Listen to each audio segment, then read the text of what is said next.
Hey everybody, welcome to the show Board Game Reviews. In this video, we're going to look at the Blood Bowl Season 2 rulebook itself. Now in this video, we're going to go pretty much page by page, get a couple comments from myself, talk about some of the changes in the rules, and also do a little comparison between Season 2 and the 2016 edition of the game, because that's going to be one of the big things I think a lot of people are going to know is first thing about Season 2.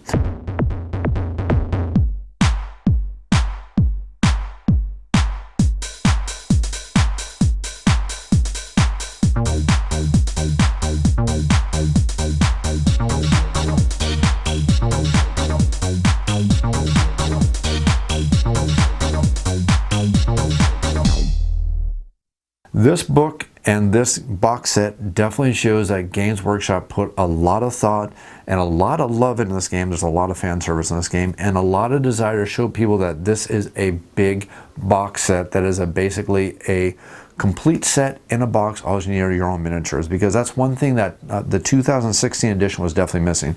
Now, if you purchase the old 2016 edition, you notice that the basic rule book that came with it, it was, for lack of better words, it was pretty light on content. It was pretty much an intro to Blood Bowl, resurgent intro to Blood Bowl, however you want to call it. But basically what it did is it was basically, they were pretty much saying, this is a starter set, go buy everything else. And it was very apparent just the way the rule book was laid out. The rule book was laid out just only to show the human and the orc team, and of course it had the rules and everything like that, but there was a lot of wasted space in the original 2016 edition that was just all about the history of the world, the history of Blood Bowl, talking about all the special teams and everything like that. All this was wasted, and all it really did was just talk about the humans and the orcs. If you want to learn more about Blood Bowl, you had to go out there and buy Blood Bowl Death Zone Season 1, which added in a couple more of the teams to the game, so you got to put out a little more money for the game. And what this did is this added in the Wood Elf, the Skaven, the Orc team, the Dark Elves, the Dwarf, the Elven Union, the Human teams, and the Nurgle teams, and then the High Elf teams. Again, still not all the teams. So if you want to get even more of the teams, you got to go buy the Death Zone Season number 2 game and supplement, which allow you to add in more star players. Gave you a statistic for star players. It added in the Underworld Denizens, the Chaos Renegades, the Orc teams, the Skaven teams, again, the Wood Elf teams, the Goblin teams, the Dark Elf teams, the Dwarf teams, the Elven Union teams, the Human teams, the Nurgle teams, and the Wood Elf teams. So basically it just regurgitated a lot of the equipment, or a lot of the things that we already had. But this slowly started adding in the rules for the game. That was not that cool, and it was one of the things I didn't like. And a matter of fact, you were pretty much forced to keep all these sheets every time you went out there and bought another team. This little sheet was what came with the team, showed you how to assemble them, and then on the back it gave you the stats for all the teams. So you basically had to keep all of these just to figure out what was going on. Now, I will give 2016 edition one good thing. It did come with cards, which is something new Season 2 does not have. So it had the special play cards for the random events that you can have going on in the game. It had the miscellaneous mayhem cards, and also had the player cards for the orc team and the player cards for the human team. And then you had a couple of star players like Morgan Throg and Vara Gulchur, who you now have miniatures for them in this set. So that's kind of a good thing, because we didn't have those miniatures for these guys in this original 2016 edition. So, having said all this, why am I telling you all this? Because I want to show you just how cool this new 2.0 season rulebook is, because it adds in so many of the things that we have been missing from the game of Blood Bowl. They put it all back in this rulebook, and so this is one rulebook to rule them all, so to speak, to use a Lord of the Rings reference. Let's go ahead and go over this rulebook right now. So this new rulebook has got all the rules that are now available for Blood Bowl, and it actually has all the teams in it, which is a really awesome thing. Now, Blood Bowl is a game that's been around for a long time. It's a game that's always had its own character, its own little quirkiness, and its own little design. When Games Workshop makes a lot of the games, they always have their own certain kind of artistic style to every one of their games. And Blood Bowl is no different. This is a game that is kind of a light-hearted, alternate old world. It's not the new modern war cry. It's the alternate version of the old world back before the war cry and the Age of Sigmar came around. So you're going to see a lot of the art style and the, I don't want to say goofiness, but it kind of has its own little goofy little bit of art style, which is something I appreciate, something I've always liked about Blood Bowl, and never took itself too seriously. I mean, if you have not played Blood Bowl, There are so many references to American football and a lot of parodies to the American football. The basic story goes something like this. There's a group of orcs and there are a group of humans that are fighting in this giant indentation in the ground.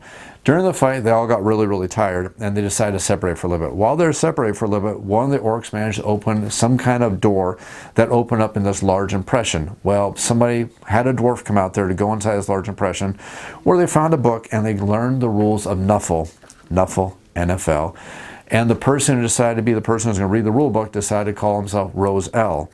Rose Bowl. They found the Rose Bowl. Yeah, it's full of tons of parodies on American football. But anyways, the idea of the game is it's kind of its own little world. It's not the true old world, and it's not the true Age of Sigmar. Its own little world that always has a little quirky art style. Now, this rule book is going to start off, it's going to have the original story for the game. And this is actually the original version of the story for the game. It actually tells the story just like I told it. And it's actually word for word. I didn't go through the entire story and read every single thing through all the different sections, but it does follow the original story that I remember back from 1988, the 1994, and the 2016 edition of the game.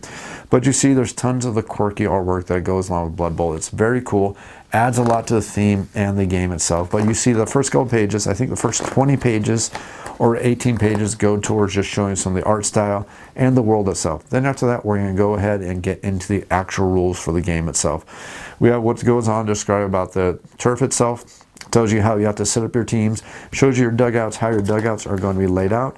Then it goes in to start explaining the different templates. Now there's 3 different templates in the game. You have your throwing template, which is going to use your range ruler. Then you have your scatter and your deviation template. And then you have your template that you're going to use whenever the ball goes out of bounds. Basically, you're going to lay this down. It's going to tell you which angle the ball is going to be thrown back. Or if you have a deviation or a scatter, the scatter template is going to tell you where the ball is going to scatter. And then it can't be picked up until it scatters a certain amount of times. So I was going to explain to you how the block dice work, the D6s, how this game uses D8 and a special D16. Basically, D6s are the major rules for the game. If you ever played anything by Games Workshop loves their D6s. This game is no different. It uses 3 special D6s. 2 standard D6s can be used for armor rolls and a couple other things like that, like agility checks, passing checks. But anytime you're going to try and knock somebody down or crump somebody, you're going to be rolling the block dice. You're going to use the D8 for scattering, and then the D16 is basically going to be used whenever you need to pick one of your teammates who's going to have something really bad happen to them. Next thing we're going to have is we are going to have a little bit more of the slightly comical artwork. Like I said, it's going to give you the general principles of the game and explain to you that the people actually playing the game, me controlling the orc team, you controlling the human team, we are the coaches of the game. The players are the little miniatures that we're playing with on the board. So my orc team is made up of players. Your human team is made up of players, but we're each coaches for the team. So those are the rules for the game. We have a section about the turnovers here. We have the dice roll. It explains how we roll the dice, what the dice mean. A rule about rerolls. Now in the standard Blood Bowl rules, you can never reroll anything more than once. Even if you use a team reroll, no die can be rolled more than once. It tells you the difference between deviator rolls, a scatter, and then a bounce. Goes on to tell you about the player status. It tells you where marked players are versus open players. If players are marked, they have penalties when it comes to doing certain things such as catching the ball or trying to move away. Basically, you can't be in somebody else's tackle zone, and every player has a tackle zone that's every square adjacent to that player. That's your tackle zone, and if you happen to be in tackle zone, you're marked. More tackle zones you have to be in, that means the more you're marked, the more harder it becomes to do the things in the game. Talks about prone and stun players. Stun just means you're over prone a lot worse. You're basically face down. If you're being face down for a little bit, you'll eventually go face up, and eventually, hey, you get to stand up and rejoin the game. Talks about being knocked down. Goes in and describes the player profiles, and this is where we're going to see the first major change with Blood Bowl, because we now have a new stat. We have the original move allowance, which tells you how many spaces you can move. You have your strength, which is going to be used for basically using blocking. And the way this is going to work is one player is blocking another player. You're going to roll a certain amount of block dice based on how your strengths happen to compare each other. If your strengths are equal, you're going to roll 1 block die, and then that's going to be the result you're going to have to take, barring re-rolls and everything like that. If one player has more strength than the other, you're going to roll 2 block dice, and whoever has a higher strength gets to pick the result.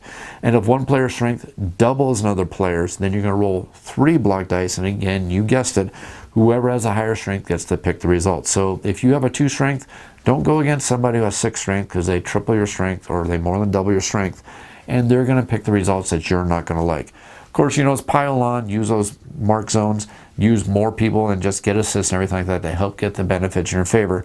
So it's not impossible for a snotling to tackle a troll.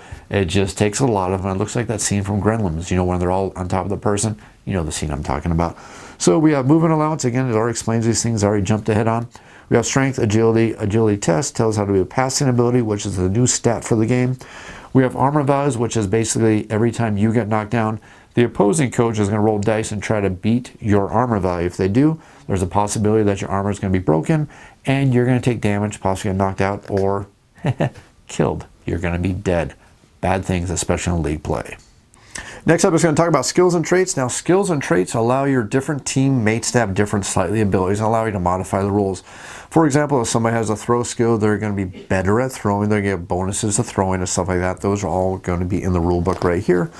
Next up, we have our standard team draft list where you're going to write down your team, all our stats. And if you're going to be playing a league game, you definitely want to have these because your players are going to level up as you play the game. They're going to get more powerful.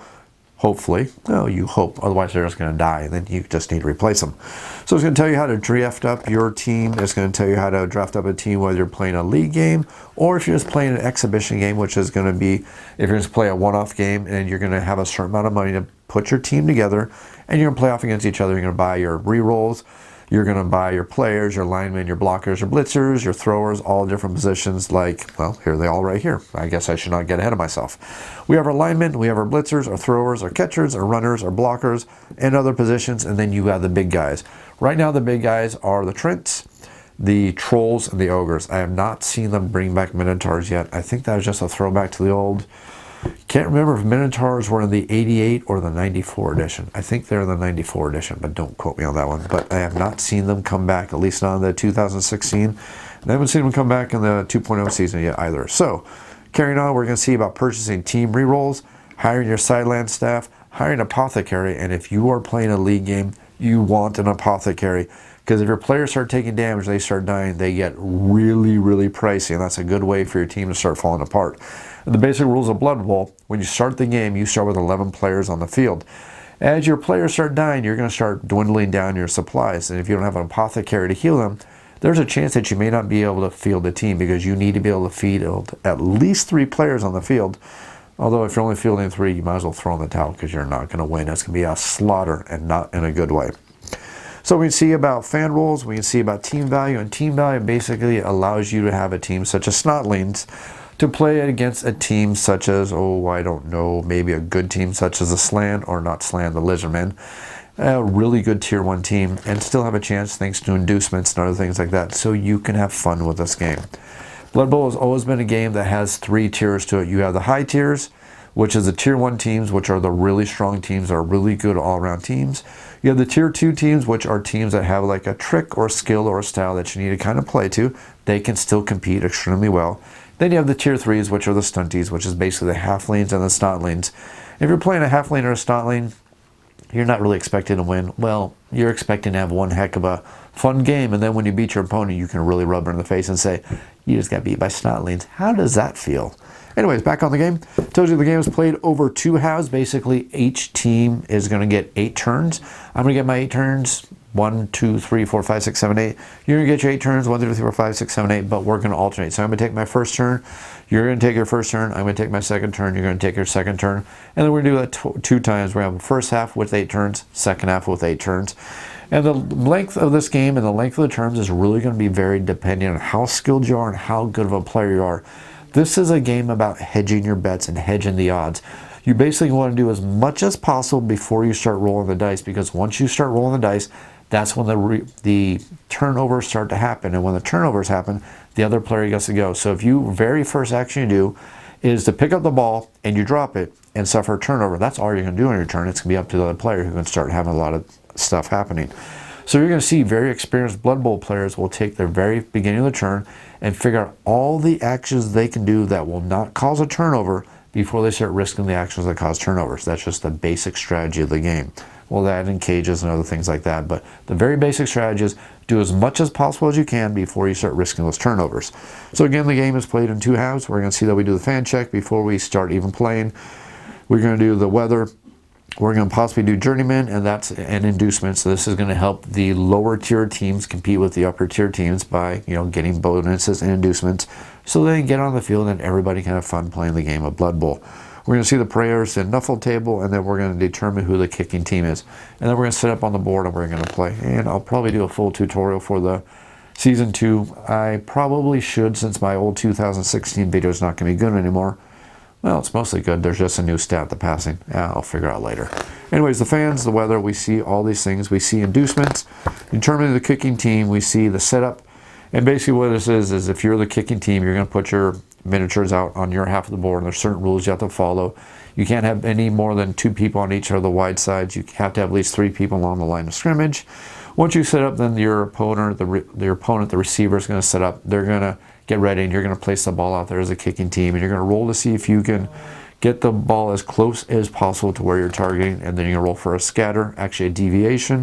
It's going to go up to D6 spaces away. That's all in the rules for lots and lots of fun. So they have made one second change beyond the addition of the passing allowance or the passing ability statistic. I swear I'm going to keep calling it passing allowance. I don't know why. But the passing ability statistic, the other thing they changed is if you forget to advance your turn marker, it's no longer a foul. It's just a courtesy. Tell the other player, hey, advance your turn marker. You forgot to do it. So that's one of the changes in the game. So they do use this standard thing now where they suggest that you turn your players around once they've been activated. Because again, this game, everybody gets the chance to activate all their miniatures on their turn until they suffer a turnover or they don't want to do anything anymore. And the way you signify that once your miniatures is activated, you're simply going to turn them around and face them towards you. That signifies that player's activated. They can't activate anymore this turn. We're going to go into the rules for movement. Standing up after you've been knocking down, rushing, and rushing is that the new going for it? Yeah, that's another thing they did. They no longer have the rule for going for it. It's now been replaced for the rule of rushing. Same rule, new name. Why they did it, I have no idea. I think they're trying to confuse the old grognard coaches or just give us something to complain about. I don't know. It's renamed to rushing. It's no longer going for it. I guess it kind of makes sense because you're rushing further down. I don't know. I'll just probably call it going for it until I stop playing Blood Bowl, which will be about the time I'm dead. So, hey, that all works out. So we talk about open players when it comes to passing, jumping over prone and stun players. Again, we see more of the traditional Blood Bowl comical artwork. It's just basically how the game works. Talks about blitzing, picking up the ball. We see passing the ball rules, the pass action, and this uses the passing rule, which makes it so much easier. And again, as you're seeing, there are no tables in the game anymore. They simplified it by no longer requiring you to have tables. I think that's awesome. Anything that helps you get into the game more and stops you from getting out of the game to look up tables or look up anything like that makes a game better. I don't need games to be dumbed down, but I'm not against games being made more efficient and streamlined and making a good game even better by streamlining something that was not efficient. Most of us knew that we need to get to a 7 or better between stats and a roll, so just making a stat just makes everything so darn better. And looking at all the stats, it looks like the stats aren't different. They just finally said, why do we have these tables? Let's just make this simple. And hey, it's simpler and it works. So we have the fumbled passes rules. We have the rules about pass interference, resolving the pass, catching the ball, and the throw-ins, which uses a throw-in ruler. Except I believe it's a little bit different if you are passing them from a corner. If you're passing them from a corner, I still think use a scatter template if I'm not mistaken. Throwing other player rules, something the trolls and the ogres love to do. Well, trolls love to do it. Or they like to eat what they're about to throw. Trolls will be trolls. Let's not judge. It talks about fumbling throws, testing for landing after you've been thrown, I believe should be in here. Throw teammate, making a successful land, so that is all in there. So Trents also like to do a passing game with the halflings, which works out a little bit better. You see the halflings are a little bit more okay with it. Goblins always look a little bit paranoid. I can't imagine why. Probably because half the time they get eaten by the trolls, or so I've heard. So resolving the throw teammate, and we see the block actions. Assisting the block dice explains what all the block dice do. Now remember, skills can modify the block dice a little bit. Some skills will allow you to do some rerolls if you get certain results.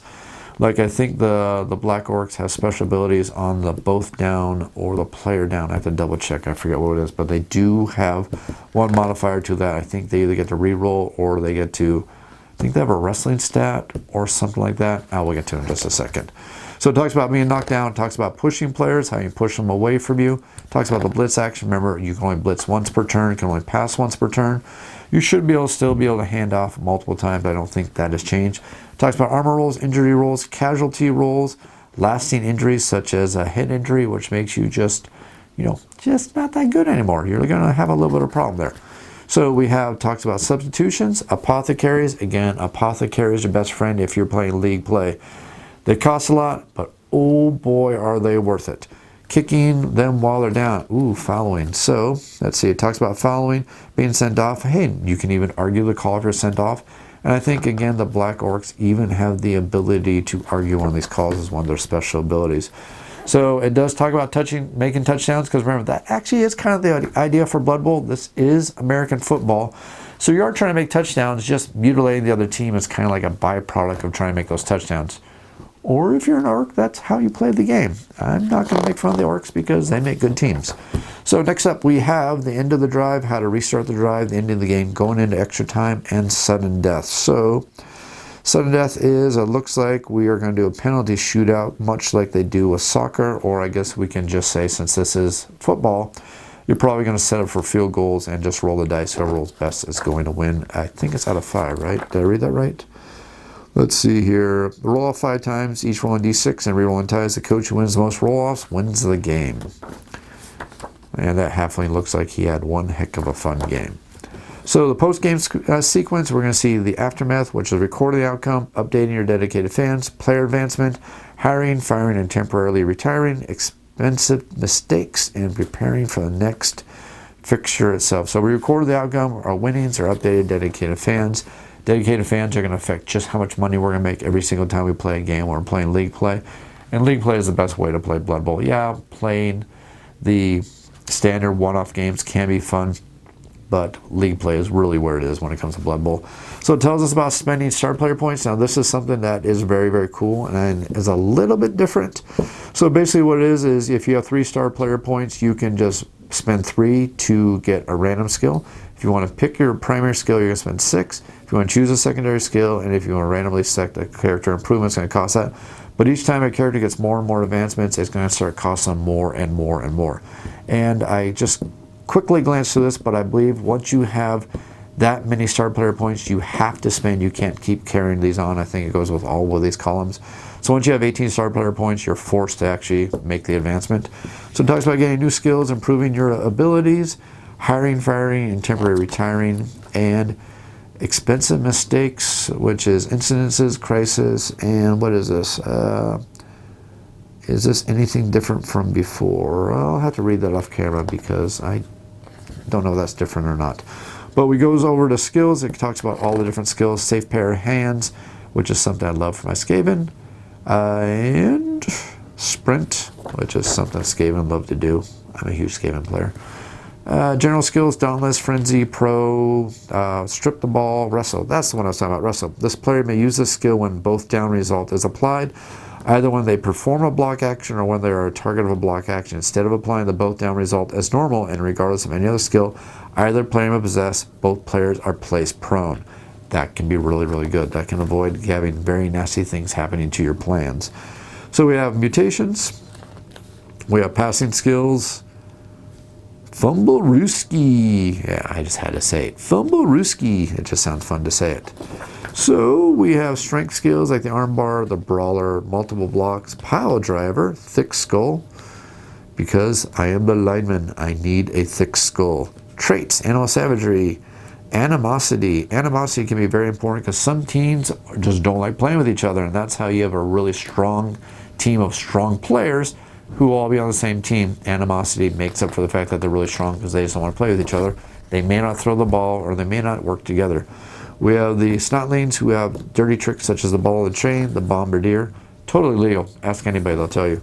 So we have bonehead, we have chainsaws, we have kick teammate, hypnotic gaze, no hands, plague ridden, pogo stick, loner. And loner basically means that if they want to use a team reroll, roll a d6. If you roll equal to or higher than the target number shown in brackets, this player may use the team roll as normal. Otherwise, they say, don't want to do it. So we have different abilities, different things, and again, more of the traditional Blood Bowl humor going on here.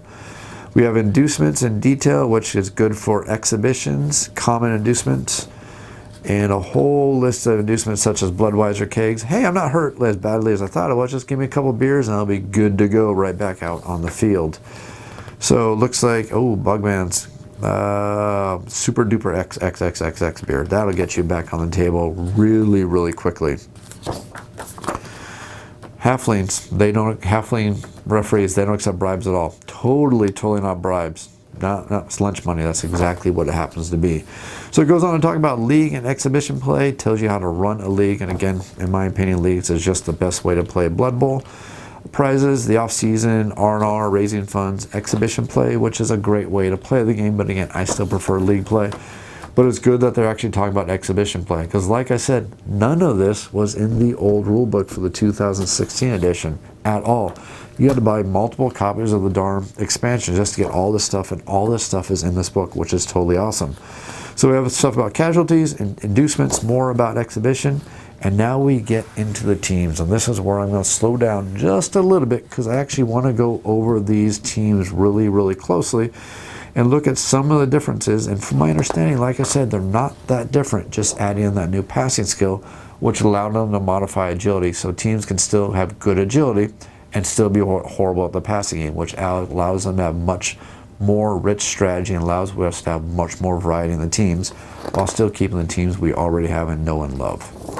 So the team tiers, I've already mentioned that we have Tier 1, Tier 2, and Tier 3. Tier 3 is basically for people who really want to challenge. Tier 2 are for people who want to play the game and have some really nice tricks that can work out really well in their favor, or some special tactics that they, oh, that is funny. Hey, it's Flavor Flav. At least it looks like Flavor Flav. Is that supposed to be a clock? If that's a clock around his neck, that is totally Flavor Flav. Nah, maybe not. No, it's got to be. It's Blood Bowl humor. It's got to be Flavor Flav. Let's see. We have the Black Orc team. And we see the Black Orc team comes with the Goblin Bruiser, the Black Orc lineman. We have the standard Black Orc. We have, looks like that's all they got. They have the Bruiser, the lineman, the Black Orc, and the trained troll. So we see that we have move allowance, we have strength, we have agility, we have passing ability, and we have armor value. So the goblins, that's funny, a goblin, bruiser, and lineman. That is just comedy on so many levels. Armor value is not that great, but they definitely have a good move allowance. Their agility is low, which is good for a goblin. It makes sense that they would actually have that. But their passing ability is not that great. Well, 4+ is still a 50-50 shot, so it's actually not that bad. So that's actually pretty good. We see that Black Orcs still have a decent agility now, but not really good at passing because their game is not passing. They're all about rushing that ball down the field and maybe causing a couple injuries. And it's all in the style of play. So we see the Chaos Chosen team. We see that they're going to have a Minotaur. Oh, Minotaurs are back. I made a mistake.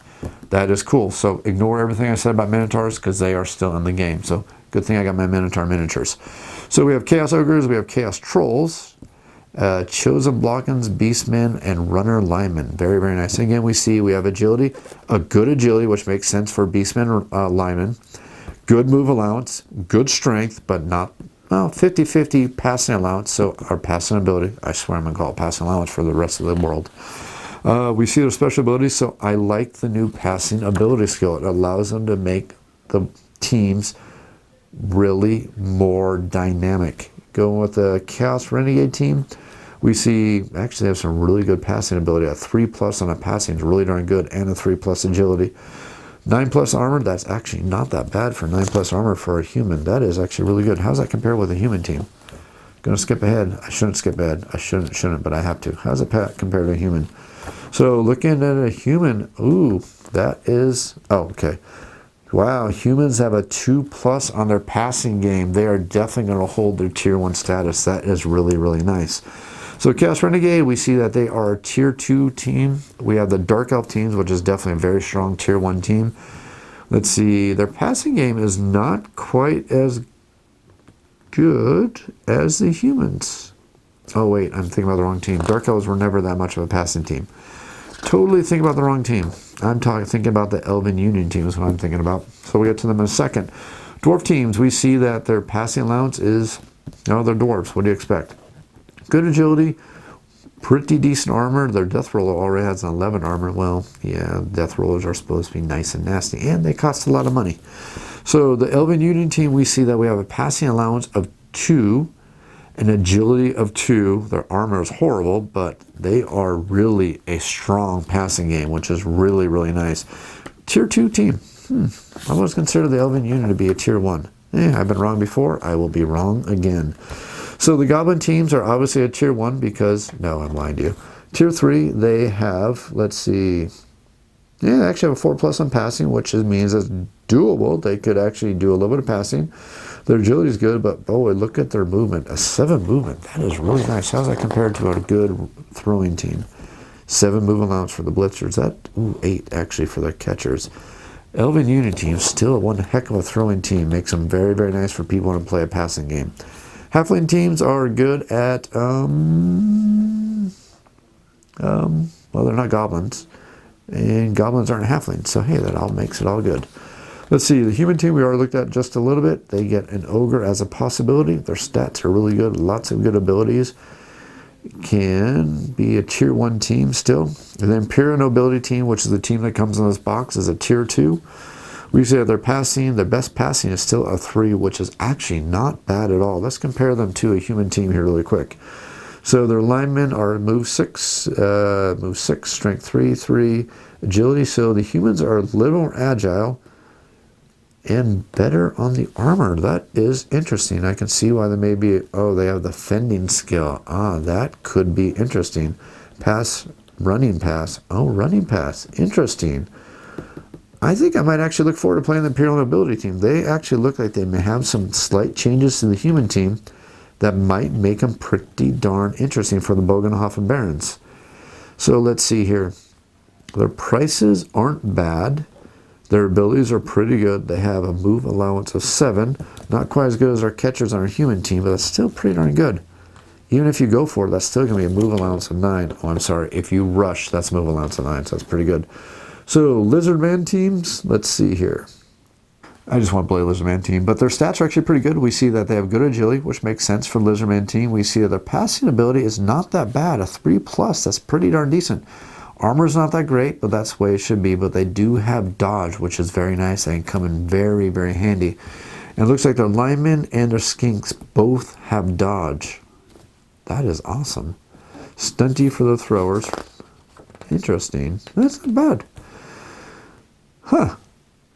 Yeah, they're probably not much of them. Yeah, they're tier 1. Interesting.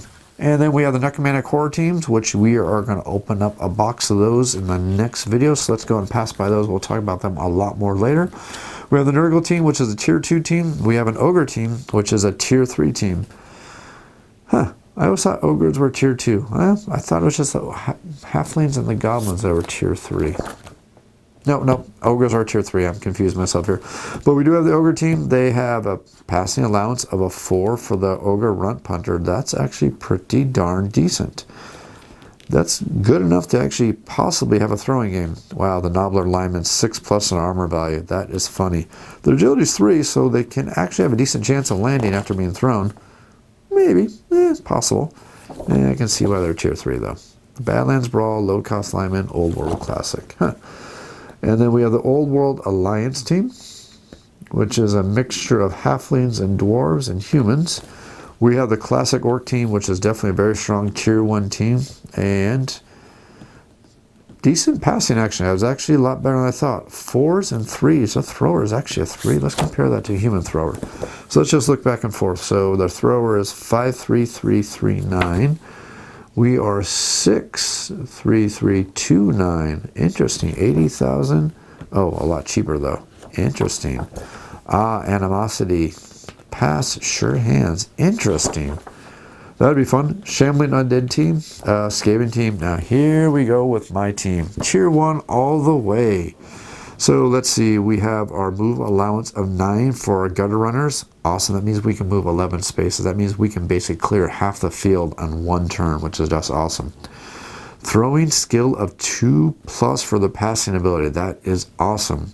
Not the best armor. That's why they need to move fast so they don't get stomped into the ground. But that is cool. Let's see. We have the Classic Snotling team. Another tier 3. So there's that 4 tier 3 teams we got now. The Goblins, the Halflings, the Ogres, and the Snotling team. We have the Underworld Denizens, which is our mixture of Skaven and Goblins. And I believe that's all it is, right? Skavens and Goblins? Oh no, they can get a Rat Ogre and a Troll. That could be a fun tier 2 team. Let's see. And then finally, we have the Wood Elf team, which is another team that does a pretty darn decent job with the throwing game. And we see that that is definitely true. Move of 7, strength 3, agility 2, passing ability 2, armor is only 8, but they do have the passing skill. And then we come to the star players. Let's see, we have 1, 2, 3. 4, 5, 6, 7, 8, 9, 10, 11, 12, 13. Oh, Morgenthorg and Mighty, or Morgenthorg, sorry, and Mighty Zug, the classics. 16, 17, 18, 19, 20, 21, 22, 23.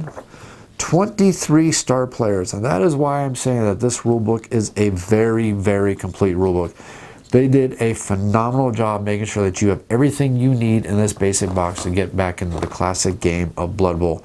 This is definitely a great second season. No more needing this little rule book right here, which is woefully lacking with the amount of rules in it, and needing all these additional rule books just to get all the rules you need to play a good game of Blood Bowl. It's all in this one book right here. No more needing these little printouts at all. Finishing up with the book, we have an index, and then we have some more of the teams painted up. So if we need to get some ideas what our teams need to look like when they're painted up.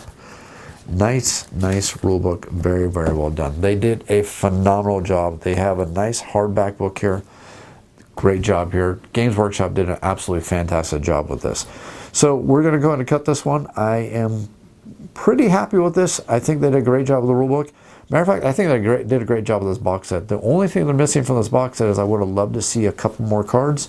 And I don't know if the cards are missing because the rules have changed on them. I assume that the cards are still usable in the rules. I'm not sure.